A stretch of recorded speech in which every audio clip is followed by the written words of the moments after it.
anatia cheza vizuri sana pale. Kiharo-inĩ gĩkĩ kĩa thukuru wa maobitha borithi mwena wa VET Kajiado ya Rũgongo nĩ kwa athaki aya mũbira wa magũrũ kuma kũrĩ timu 16, 12 irĩ cia anake na 4 irĩ cia airĩtu igomithanĩtio na kũnyita itemi harĩ mbĩtĩka cia Arise Youth Bonanza Cup. Anachana goal kick.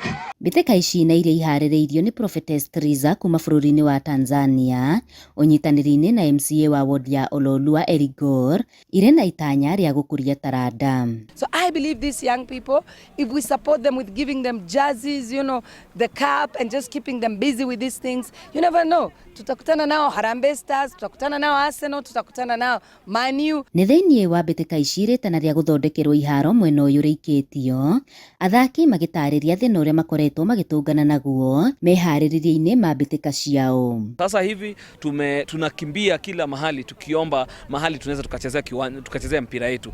Nasema hivyo pia na tukiweza kuonekana na rais wa Jamhuri ya Kenya itakuwa ni bora aweze kutukumbuka. Vet Farm is quite huge na nimeona Vet Farm imegawanyishwa kwa idara tofauti. Tunaomba kama sisi wakaaji wa Bulbul ambaye ni Ololua Ward tukaweza kutengewa hata kama ni eka 10 tu kwa ajili ya sports na mambo ya TVET. Viwanja zetu mingi ni za mchanga, so zikinyesha zinakuwa ngumu kuchezea sababu zinakuwa na matope na maji, so inakuwa ngumu. Sometimes unapata hatuchezi. Ahotani a ngucanio ici cia muthenya wa ira makĩinũka na mũciĩ na iheo hamwe na mbeca baribari. Wametusaidia na jezi, pia kuna cash tunapatiwa medals.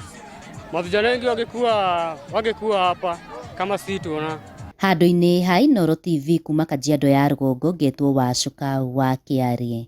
Wanajiunga nasi kwa ajili ya kuweza kukuza vipaji.